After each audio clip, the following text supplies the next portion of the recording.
जय श्री राम। देखिए, जम्मू कश्मीर में एक बहुत ही बड़ा आतंकवादी हमला हुआ जिसमें 27 लोग मारे गए। ये हमला किसने करवाया? हाँ, हमारे पाकिस्तान ने। इतना बड़ा लिच्चड़ देश है, उससे बड़ा लिच्चड़ देश कुछ नहीं हो सकता। उसमें इतना दम तो है नहीं कि आकर के सामने से भारत की टक्कर ले ले, सामने से भारत के साथ युद्ध कर ले। तो वो ऐसी घटिया घटिया हरकतें करता रहता है और छुप छुप करके लोगों को बेच करके यहाँ पर मरवता रहता है। यहाँ पर क्या हुआ, जो पहलगाम में आतंकवादी हमला हुआ उसमें 27 लोगों की जान चली गई। उसमें सबसे बड़ी दुखद बात ये थी कि लोगों को चुन चुन करके मारा गया। अगर हिंदू है तो उसको मार दिया गया और मुसलमान है तो उसको छोड़ दिया गया। ये केवल एक संदेश दिखाना चाहते थे मोदी को कि अगर हिंदू कश्मीर में आएंगे तो वे यहाँ पर मारे जाएंगे। ऐसा क्यों है और क्यों जाते हैं लोग बाग यहाँ पर कश्मीर में? तो कश्मीर बहुत ही ज्यादा सुंदर जगह है और देखने लायक जगह है, इसीलिए लोग बाग अक्सर अपनी छुट्टियां बिताने के लिए यहाँ पर घूमने के लिए चले जाते हैं। अब अगर कोई लोग यहाँ पर घूमने के लिए जाएंगे तो वे खाली हाथ तो जाएंगे नहीं, और गरीब आदमी घूमने के लिए नहीं जाता। कौन जाते हैं? अमीर अमीर लोग घूमने के लिए जाते हैं जिसके पास अच्छा खासा पैसा हो। जब वो वहां पर जाएंगे तो पैसा खर्च करेंगे, पैसा खर्च करेंगे तो कश्मीर में रोजगार बढ़ेगा, रोजगार बढ़ेगा तो कश्मीरियों के पास क्या होगा?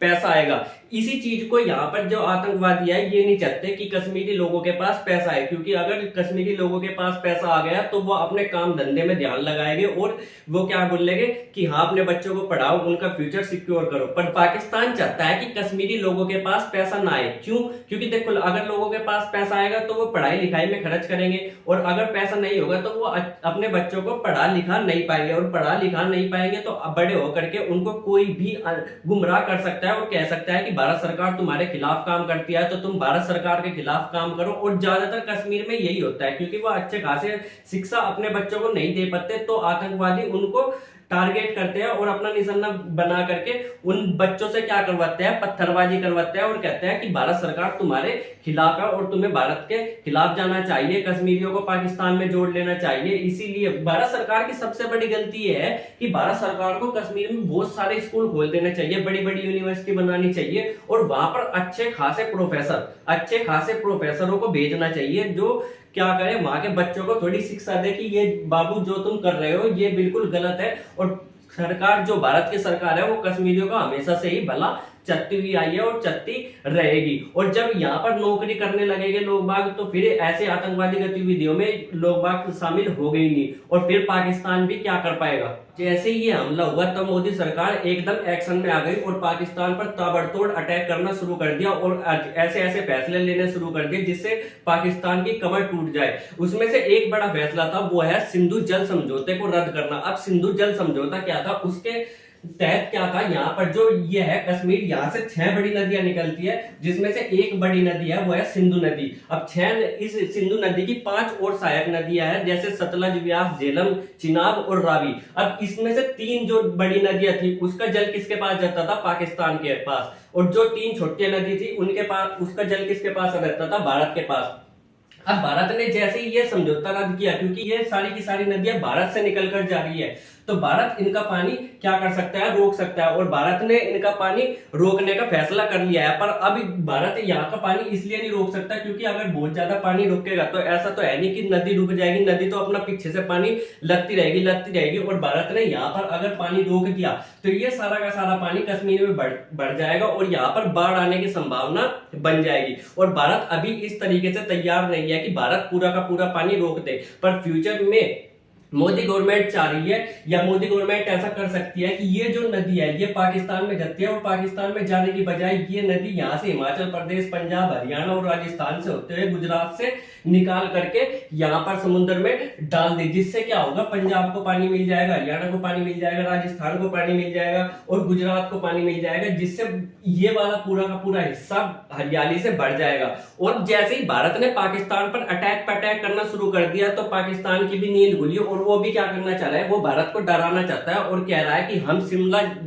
समझौते को रद्द कर देंगे। अब क्या है शिमला समझौता और क्या इससे भारत पर फर्क पड़ेगा? देखिए, समझते हैं। जैसे ही भारत ने सिंधु जल समझौते को खत्म करने की बात करी तो इन्होंने कहा कि हम शिमला समझौते को खत्म कर देंगे। तो क्या है शिमला समझौता? इससे पहले हम समझते हैं कि 1971 से पहले पाकिस्तान दो भागों में बटा हुआ था। ये था पाकिस्तान, ईस्ट पाकिस्तान, इसको बांग्लादेश को, और ये था वेस्ट पाकिस्तान। पाकिस्तान के दो भाग थे, ईस्ट पाकिस्तान और वेस्ट पाकिस्तान, जिसमें बांग्लादेश, आज का बांग्लादेश, ये क्या है, भारत की देन है। 1971 में भारत और पाकिस्तान के बीच में बहुत भयानक युद्ध हुआ, जिसमें बांग्लादेश को आजाद करवाया गया। किससे? पाकिस्तान से आजाद करवाया गया। और बांग्लादेश की आजादी में सबसे बड़ा हाथ जिसका था वो था भारत। और भारत का ये आज भी एहसान नहीं मानते। एहसान फरामोश अगर किसी को कहना हो तो आप बांग्लादेशियों को कह सकते हो। क्यों?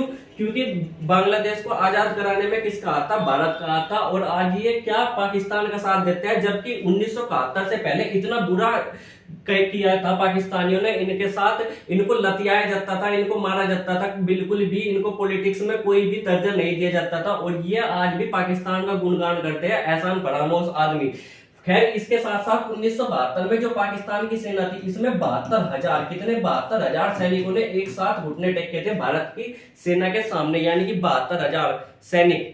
सोच सकते हो आप कितनी बड़ी सेना थी ये, इसने घुटने टेक दिए थे। इतना बड़ा घुटना आज तक भी किसी और सेना ने नहीं टेका। तो ये ऐसा लिच्चड़ देश, 72,000 सैनिक, जिसके एक घुटने टेक दे, 72,000 सैनिक हार मान ले लड़ने की बजाय, वो सेना क्या ही बोल सकती है। और ये कहते हैं हम शिमला समझौता रद्द कर देंगे, जबकि शिमला समझौता भारत का किया गया एक एहसान था पाकिस्तानियों पर। अब देखो क्या है, शिमला समझौता 1972 में हुआ था, जो कि किस किस के बीच में हुआ था? भारत की प्रधानमंत्री इंदिरा गांधी और जुल्फिकार अली भुट्टो, जो कि पाकिस्तान की तरफ से थे। शिमला समझौता क्या है और इसमें क्या कहा गया था? इसमें मोटी मोटी ये बात कही गई थी कि कश्मीर का विवाद आपसी समझौते से सुलझाया जाएगा, यानी कि कश्मीर भारत को भी चाहिए और कश्मीर पाकिस्तान को भी चाहिए। उस समय पे क्या होता था कि कश्मीर का विवाद जो है, भारत और पाकिस्तान अंतरराष्ट्रीय मंच पर उठाते रहते थे। यानी कभी रसिया में जाकर बोल दिया कि कश्मीर हमें दिलाओ, कभी अमेरिका में जाके बोल दिया कि कश्मीर हमें दिलाओ, कभी यूएई में जाके बोल दिया कि हमें कश्मीर चाहिए। कश्मीर पे पाकिस्तान ने अवैध तरीके से कब्जा कर रखा है या भारत ने अवैध तरीके से कब्जा कर रखा, कश्मीर को आजाद करवाओ, ये करवाओ, वो करवाओ। तो ये विवाद चलता रहता था। पर जब जैसे ही ये समझौता हुआ शिमला में, तो कहा गया कि अब क्या होगा, अब अंतरराष्ट्रीय मंच पे, यानी कि किसी दूसरे देश में जाकर के कोई भी देश कश्मीर का विवाद नहीं उठाएगा और आपसे सहमति से ही कश्मीर का मसला हल किया जाएगा। अब इसके बाद जो 72,000 सैनिक भारत ने बंदी बना लिए थे, 72,000 सैनिकों ने घुटने टेके थे, उनको क्या कर दिया जाएगा? कश्मीर को वापस दे दिया जाएगा। अब क्योंकि यहाँ पर जो कश्मीर में है, यहाँ पर भी क्या हो रहा था, यहाँ पर भी दोनों देशों में आपस में जंग चल रही थी। तो कुछ हिस्सा जो है पाकिस्तान ने जीत लिया होगा भारत का, और कुछ हिस्सा भारत ने जीत लिया होगा पाकिस्तान का। तो इसमें कहा गया था कि जितना हिस्सा पहले पाकिस्तान के पास था वो पाकिस्तान को दे दिया जाएगा, और जितना हिस्सा बाद में पहले भारत के पास था वो भारत के पास वापस चले जाएगा। ये कितने दिनों के अंदर अंदर होना चाहिए? 20 दिनों के अंदर अंदर पाकिस्तान और भारत की सेना उस हिस्से को छोड़ करके अपने अपने हिस्से में चली जाएगी। तो ये था मोटा मोटा शिमला समझौता। अब इसमें क्योंकि ये कहा गया था कि कश्मीर का विवाद क्या होगा, आपसी सहमति से सोल्व होगा, तो यानी कि युद्ध के स्तर पे बात जा सकती है। अगर भारत और पाकिस्तान के बीच में युद्ध हुआ तो इसमें भारत को कुछ भी ज्यादा नहीं करना पड़ेगा। भारत को क्या करना है, देखो यहाँ पर जो पाकिस्तान है ये क्या है, ये समुद्र है, और समुद्र में जो पाकिस्तान है ये केवल इतनी सी बाउंड्री शेयर करता है समुद्र से। अब इसको तेल वेल जो भी चीज मंगाना हो तो सारा की सारी चीज पाकिस्तान के पास कहां से आता है? समुद्र के रास्ते में आता है। तो समुद्र के रास्ते को केवल इतना सा रास्ता क्या करना है, भारत को ब्लॉक करना है। भारत का समुद्र तो देखो कितना बड़ा है, भारत कहीं से भी सामान मंगा सकता है। भारत को केवल इतना सा समुद्र ब्लॉक करना है पाकिस्तान का, और पाकिस्तान बिल्कुल ही निहत्था हो जाएगा। क्योंकि कोई भी चीज मंगानी हो तो किसी दूसरे देश से मंगाना पड़ता है। जैसे मान लो तेल ही मंगाना, तो पाकिस्तान के पास केवल 9 दिन का ही तेल रहता है। 9 दिन, वो जंग को 9 दिन से ज्यादा जारी रख ही नहीं सकता, क्योंकि हर चीज में क्या लगता है, तेल लगता है। एरोप्लेन उड़ाने है तेल चाहिए, राफेल उड़ाना है उसके लिए तेल चाहिए। वैसे इसके पास लिच्चड़ देश के पास राफेल है नहीं, वो केवल भारत के पास है। ठीक है, अगर कोई भी विमान उड़ाना है तेल चाहिए, सबमरीन चलानी है तेल चाहिए, टैंक वैंक चलाने हैं तो क्या चाहिए, तेल चाहिए। और जब अगर तेल ही नहीं होगा तो ये युद्ध को कहां तक खींच पाएगा। तो अगर भारत चाहता है तो इतना सा, केवल इतना सा हिस्सा ब्लॉक कर दे, और अगर यहाँ से यहाँ पर कोई भी जहाज पाकिस्तान के पास कोई भी सामान लेता हुआ जाता हुआ दिखाई दे तो उसको उड़ा दे, तोप से उड़ा दे, बम से उड़ा दे, कैसे भी उड़ा दे। तो पाकिस्तान केवल 7 दिन, ज्यादा से ज्यादा 10 दिन, ज्यादा से ज्यादा 15 दिन के अंदर अंदर भारत के सामने घुटने टेक देगा, जैसे 1971 में टेके थे। तो मिलेगा अगली वीडियो में, तब तक के लिए बाय बाय।